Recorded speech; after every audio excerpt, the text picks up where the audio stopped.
Bonjour, moi c'est Clara. J'ai toujours vécu à Aix-Riviera. J'y ai mes habitudes, mes souvenirs et mes endroits préférés. Et pourtant, il y a quelques mois, j'ai décidé de partir à la redécouverte de ce lieu qui accompagne mon quotidien. De prendre le temps de flâner, d'observer, de rencontrer ou même d'écouter.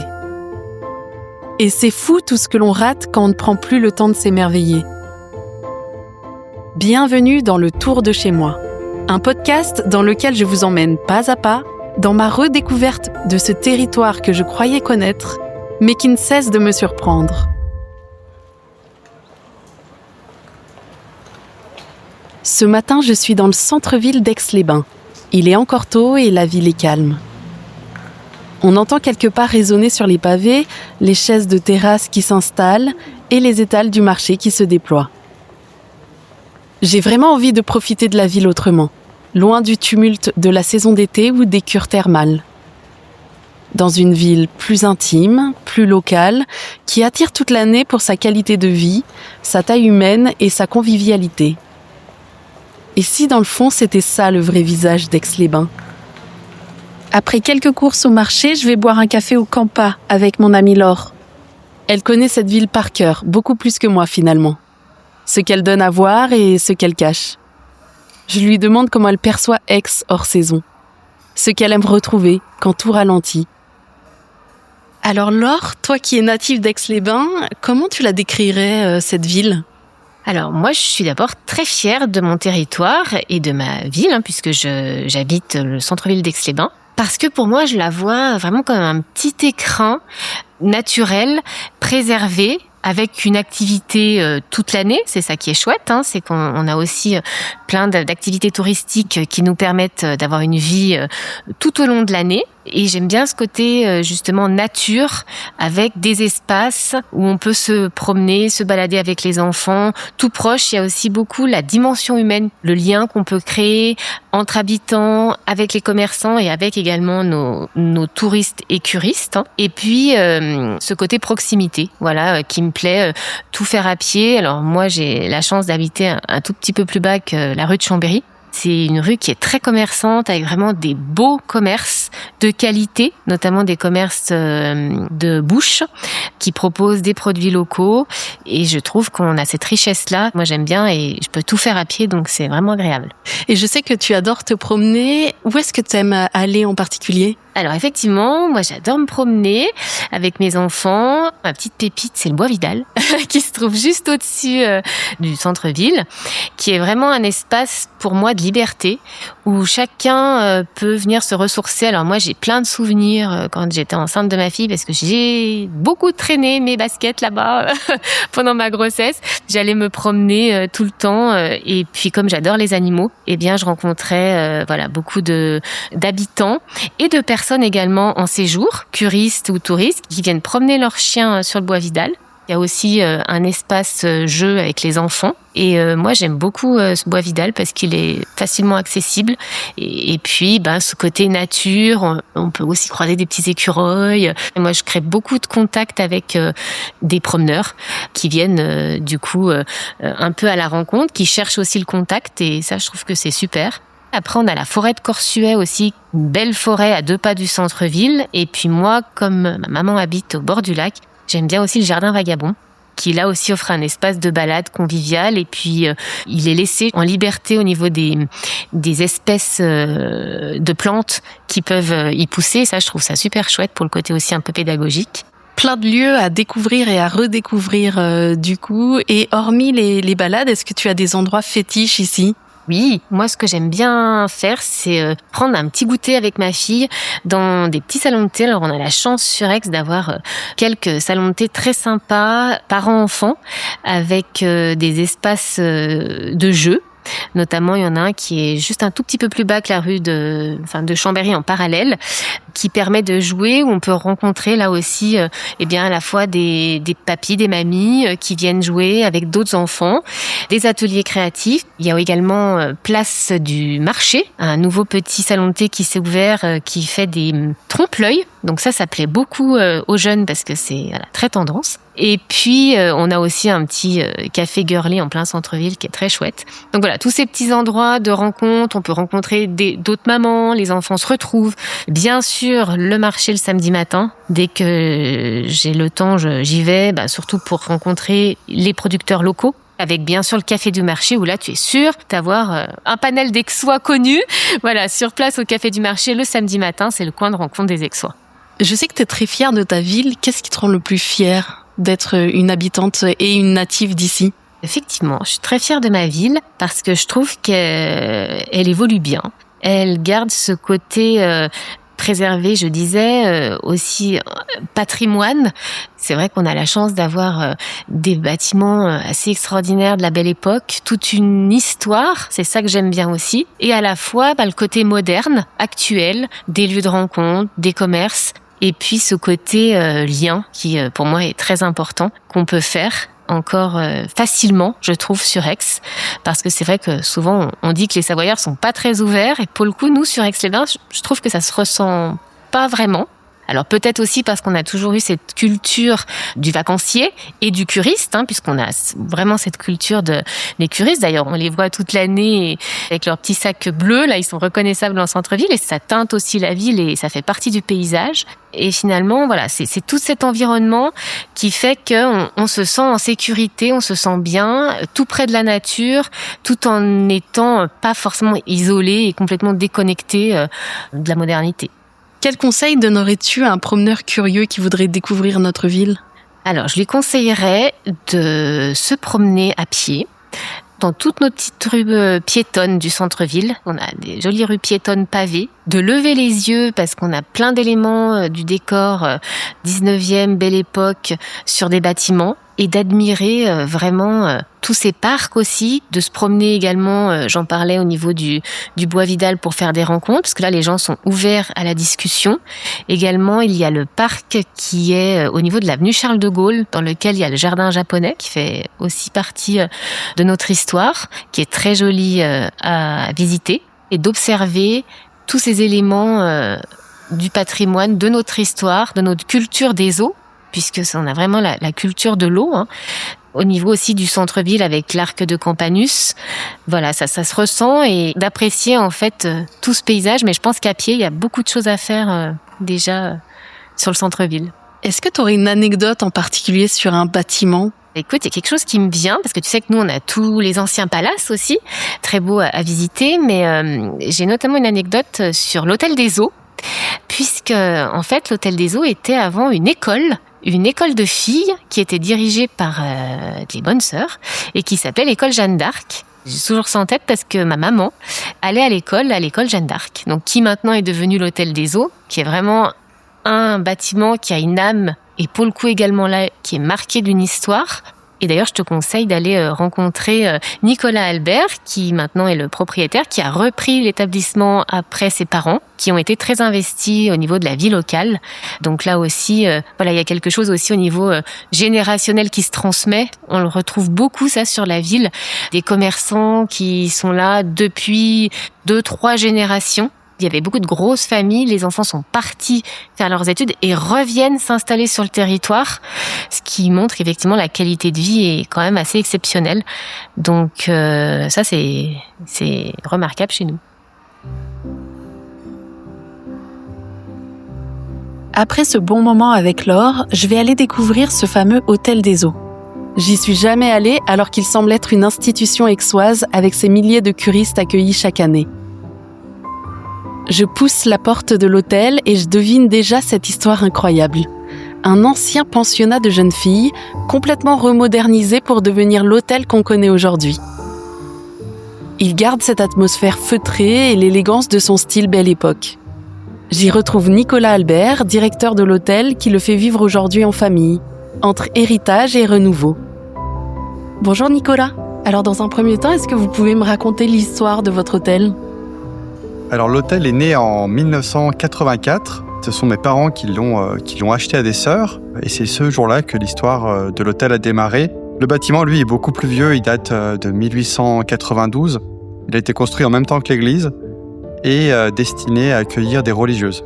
Donc il avait depuis sa création, cet esprit d'accueil des gens, des voyageurs, depuis toujours. Et en 84, on est vraiment passé le côté professionnel et hôtelier. Qu'est-ce que viennent chercher vos clients en basse saison, à votre avis, ici ? Alors, il y a toujours la clientèle qu'on appelle, nous, business ou commercial. C'est des gens qui continuent de travailler, qui ont besoin de s'héberger sur la ville pour une nuit ou deux. Et le week-end, on trouve aussi cette clientèle qu'on appelle loisir, qui vient profiter du week-end à Aix-les-Bains, peut-être faire les boutiques, préparer les cadeaux, ou même juste rendre visite à de la famille. L'Hôtel des Eaux a une longue histoire. Qu'est-ce que ce bâtiment raconte encore aujourd'hui ? Oui, une longue histoire. Le bâtiment, je pense que le bâtiment a encore beaucoup de choses à raconter, parce que on a 130 ans d'histoire, et il s'est passé plein de choses. Et aujourd'hui, nous, on est la deuxième génération d'hôteliers, avec mon frère, et notre objectif, notre idée de l'hôtel, quand on cherche à se projeter, c'est de retrouver l'ADN du bâtiment au sein même de l'expérience de l'hôtel. Ça s'appelle Hôtel des Eaux, donc EAUX, donc on a envie de voir de l'eau, de sentir l'esprit thermal que la ville a toujours eu, sur lequel elle s'est construite. Et puis, le bâtiment a été aussi construit par des religieuses, et on a envie un petit peu de sentir cette ambiance toujours feutrée, toujours présente en fond, qui a finalement fait le bâtiment et la raison du bâtiment.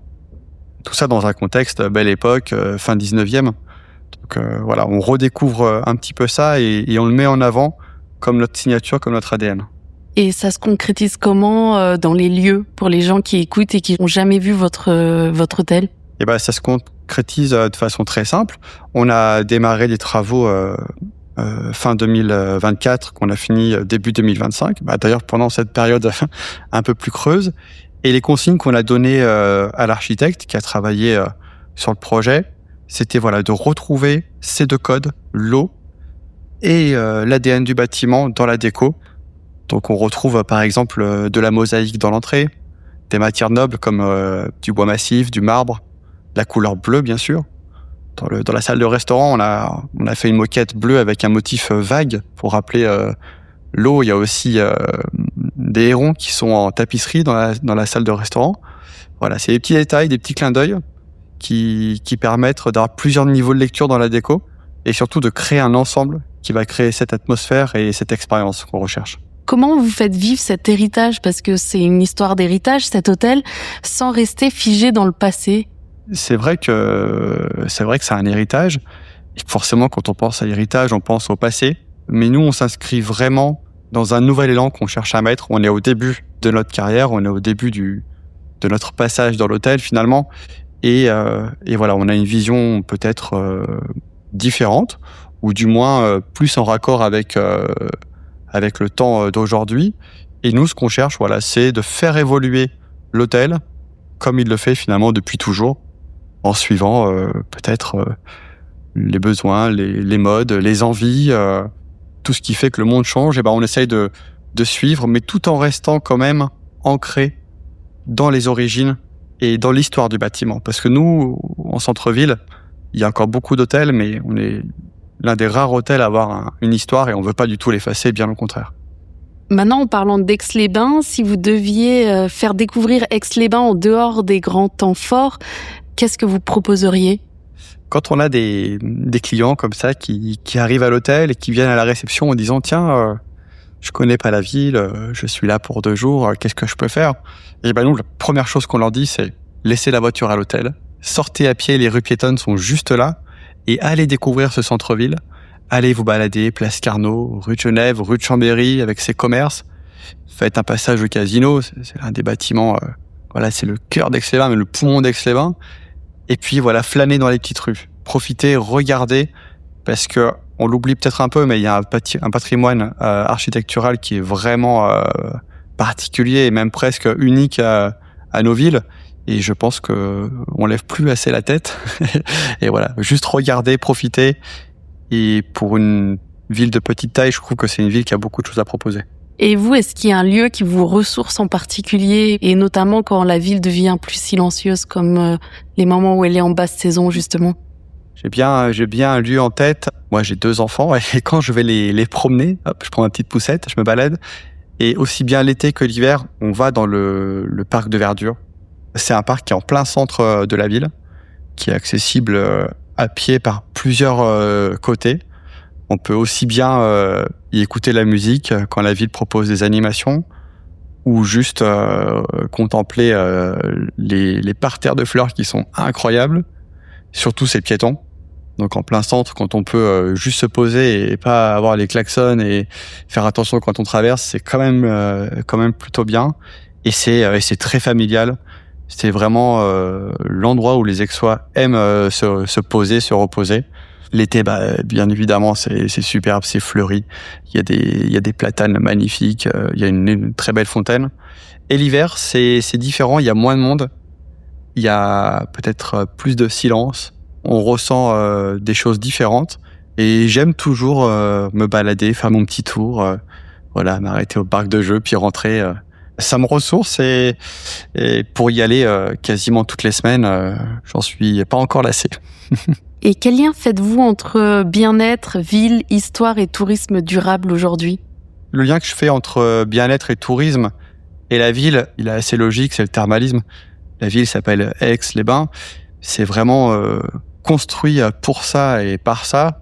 Donc le bien-être, il est depuis toujours dans l'essence de la ville, même dans ces eaux qui sortent de la terre. Et après, le tourisme, c'est quand même une activité qui est arrivée après la Seconde Guerre mondiale, avec le déploiement des congés payés et des sorties familiales, l'après-guerre. Et aujourd'hui, on vient à Aix aussi pour son lac, aussi pour se détendre, aussi pour profiter justement des hôtels qui ont des spas, pour passer des petits moments sympathiques. Et finalement, le tourisme, c'est avant tout passer un bon moment. Et je crois que le bien-être, c'est de passer un bon moment. Donc finalement, Aix-les-Bains coche tout ça. Prenons conscience qu'on a quand même une ville très chouette, avec une très belle qualité de vie. Et s'il vous plaît, préservez-la au maximum parce que c'est quelque chose qui va devenir précieux. Et tout ce qui est précieux, faut en prendre soin. Merci beaucoup en tout cas Nicolas. Est-ce que vous avez un conseil à me donner si je veux en savoir un peu plus sur la ville d'Aix-les-Bains ? Oui, bien sûr. Dernièrement, j'ai rencontré quelqu'un, c'est une dame qui est guide et qui adore aussi la ville. Et je pourrais vous donner ses coordonnées, vous verrez, vous passerez un très bon moment avec elle et elle a plein de petits secrets, de petites choses à vous faire découvrir. Merci beaucoup. Avec plaisir. Au revoir. Au revoir.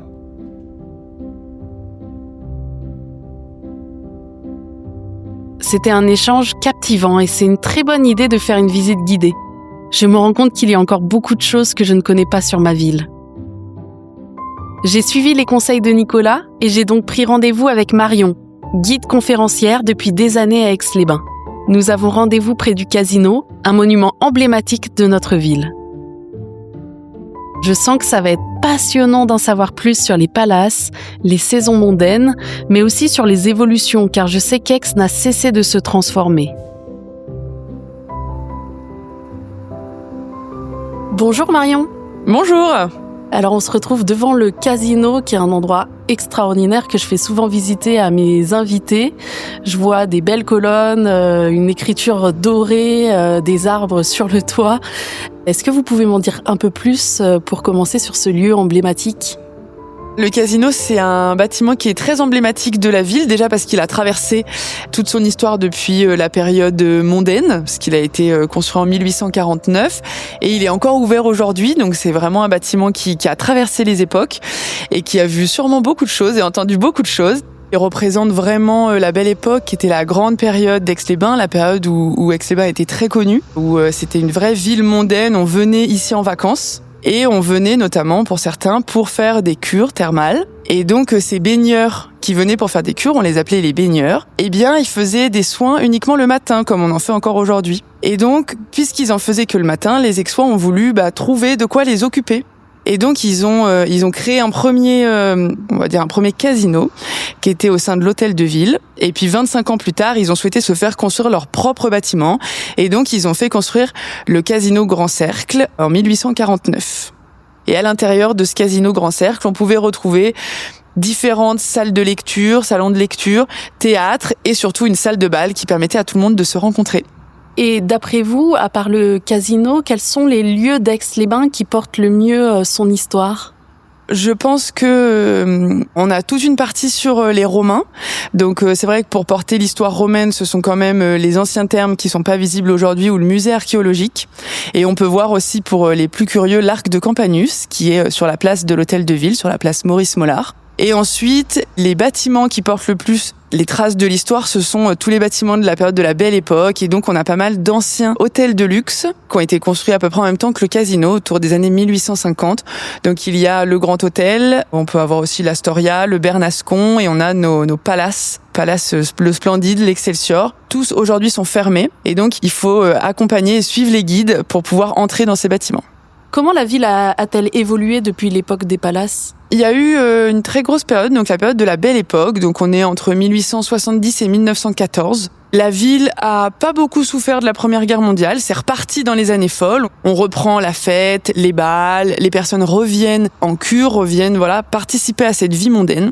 Et ensuite, ce qui a été le plus compliqué, ça a été après la Seconde Guerre mondiale, puisqu'effectivement, les cures sont devenues remboursées par la sécurité sociale, et donc la ville a évolué. Ça veut pas dire qu'il y a eu moins de baigneurs ou de curistes, parce que justement, il va y en avoir de plus en plus, mais ça va devenir plus populaire. Donc on va retrouver une autre architecture, on va retrouver des nouvelles choses et des nouveaux bâtiments. Et donc surtout, les palaces vont être vendus, le casino va évoluer et on va accueillir avec Aix-les-Bains plus de monde mais qui viennent chercher autre chose. Donc qui viennent profiter aussi du cadre de vie, qui viennent profiter du lac, qui viennent faire leurs soins et qui suivent aussi notamment des visites guidées.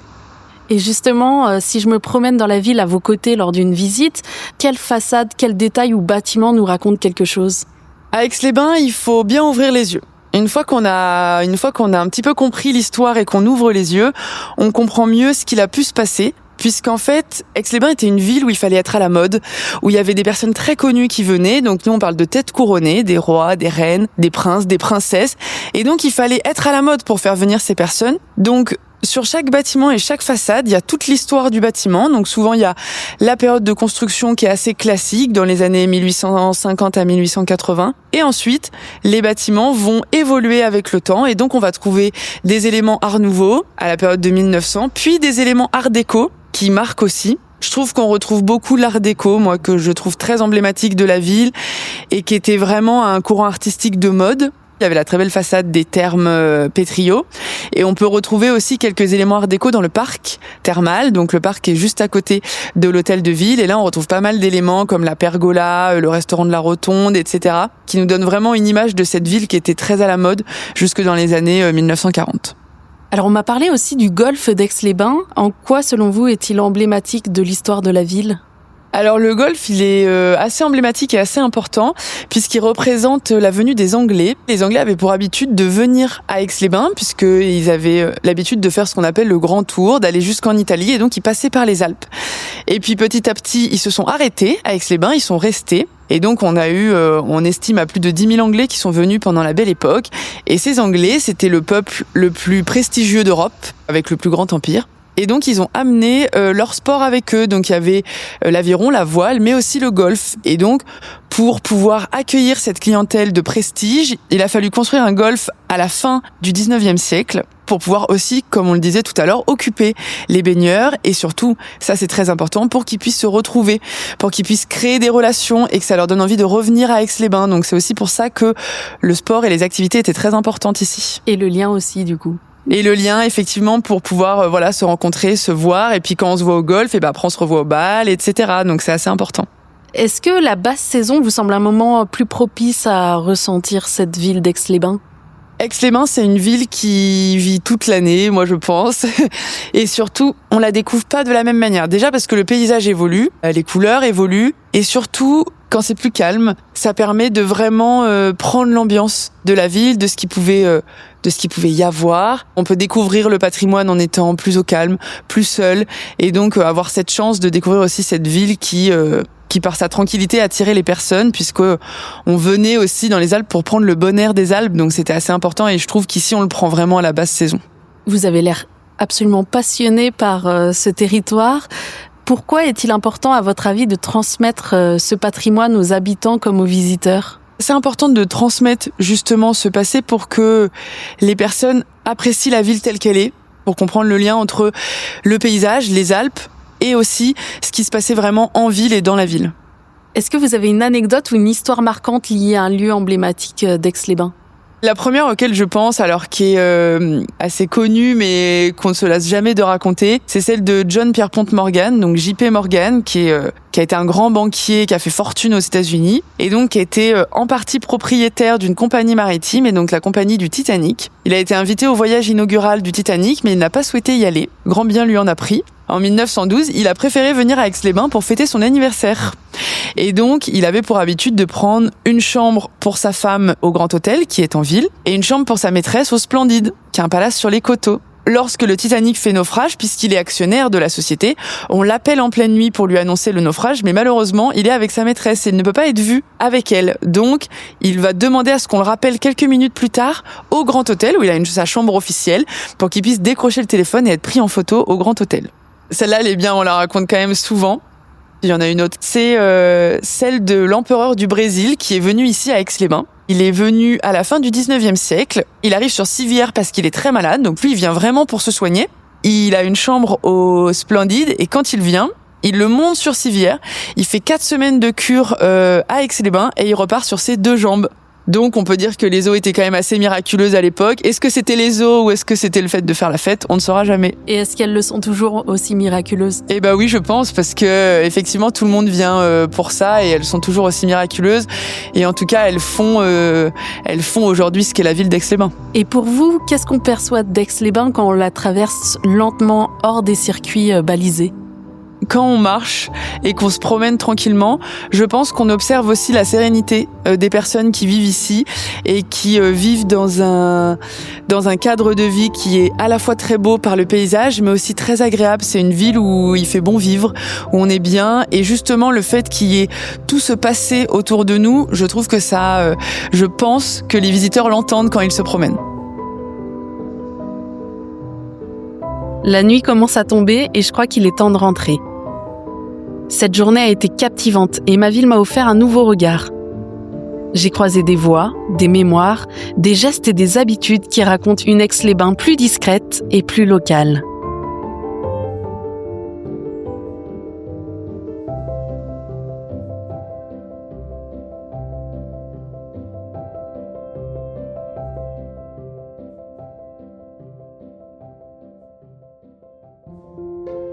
Vous venez d'écouter Le Tour de chez moi, le podcast d'Aix-les-Bains Riviera des Alpes.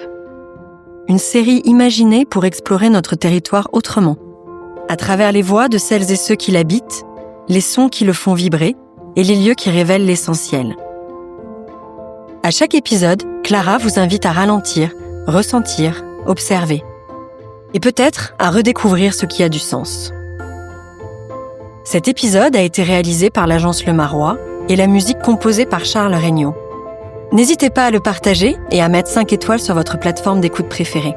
À bientôt sur notre territoire.